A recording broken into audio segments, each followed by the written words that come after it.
E com o atual cenário econômico, o número de desemprego aumentou no país. Mas apesar de tudo, as pessoas ainda têm esperança de conseguir uma recolocação no mercado de trabalho.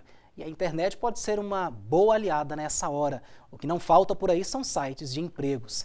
Esse é o nosso assunto de hoje do quadro Carreiras e Concursos.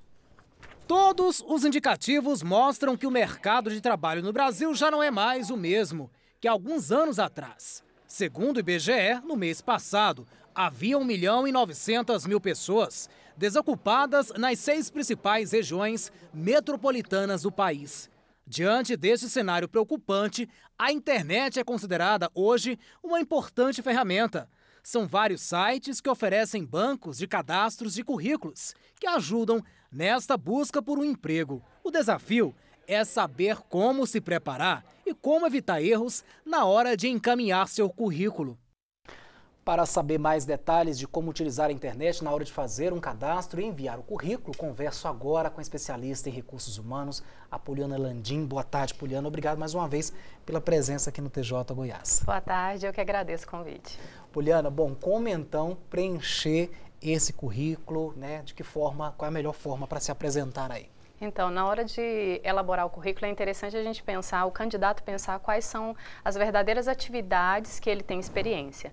Então, principalmente colocar e descrever bem na hora no currículo, descrever quais as atividades que ele realizava anteriormente. Porque às vezes, simplesmente colocar no currículo, eu fui auxiliar administrativo, para outra empresa, essa informação às vezes não vai ser suficiente. Então, é interessante fazer um currículo que tenha todas as informações completas. Ele preenchia qual tipo de sistema, que sistema que ele tem experiência, se ele tem experiência informática, quais os softwares que ele mais utilizava. Assim, isso vai facilitar que a pessoa se interesse, né, aquele recrutador se interesse em conhecê-lo pessoalmente. Agora, Poliana, quando a pessoa está desempregada, ela tem realmente essa dificuldade até mesmo de se locomover, né? Sim. Pagar um transporte público, enfim, até levar esse currículo nas empresas. E aí realmente entra essa questão da internet, como nós temos mostrado, né, Poliana?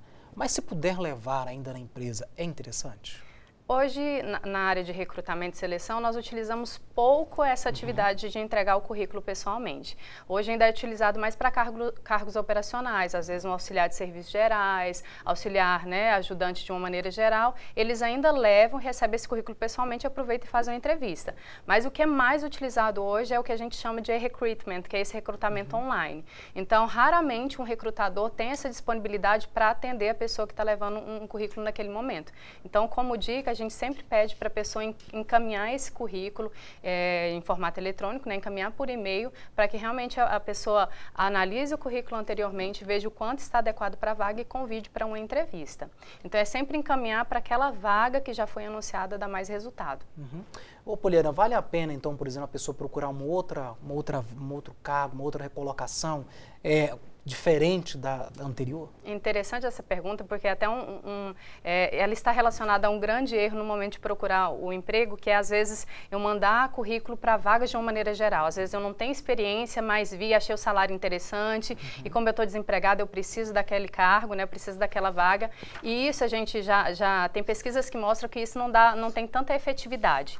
Então é sempre bom encaminhar para uma vaga que eu já tenho experiência, eu encaminho o currículo especificamente para aquela vaga e isso aumenta a minha chance de ser chamado para uma entrevista. Então, por exemplo, a pessoa ela quer mudar de área, né? Ela pode sim mandar um currículo para uma vaga que ela não tem experiência. Só que sabendo que a chance dela de ser convidada para a entrevista é bem menor, porque já que ela não tem experiência naquele cargo, é mais interessante ela encaminhar para as vagas que ela tem experiência e que ela percebeu que ela tem algo a agregar para aquela empresa. Agora, Poliana, muitas pessoas também costumam, infelizmente, às vezes mentir no currículo. Isso não pode, né? Não, porque isso, às vezes ele pode até querer que a gente elaborar um currículo demais e colocar experiências que ele não tem. Isso é detectado no momento da entrevista. Porque sempre o recrutador, por exemplo, quando eu faço uma entrevista, eu quero saber melhor. Se você colocou que tem uma experiência lá, eu quero saber melhor o que você entregou para aquela empresa, quais foram os resultados que você levou.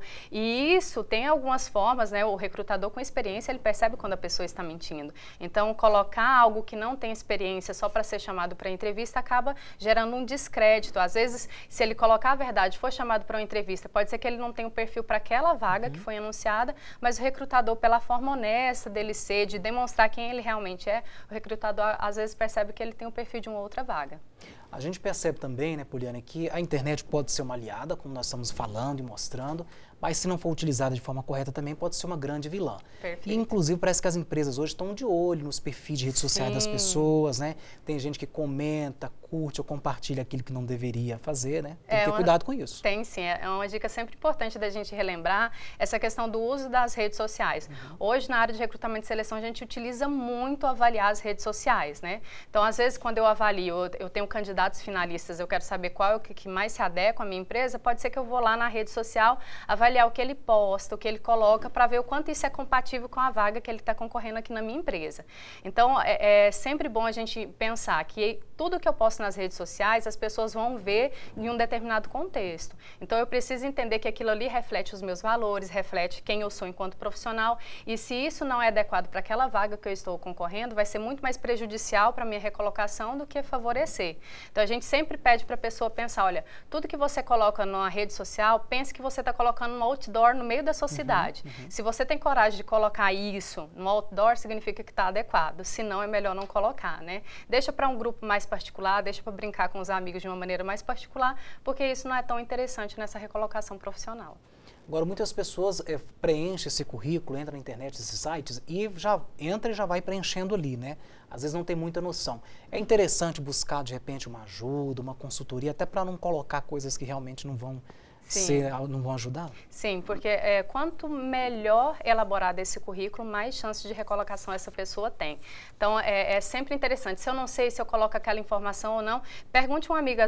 Eu sempre recebo as pessoas me perguntando, eu devo colocar isso no currículo? Eu coloco, por exemplo, o número de CPF, identidade, ou eu coloco que eu trabalhei em tal lugar. Então, é sempre bom, peça a dica de uma pessoa que trabalha com recrutamento e seleção, que pode te indicar o que é interessante e o que não é interessante colocar no currículo. Ok, Poliana, mais uma vez, obrigado pela presença aqui no TJ Goiás. Eu que agradeço.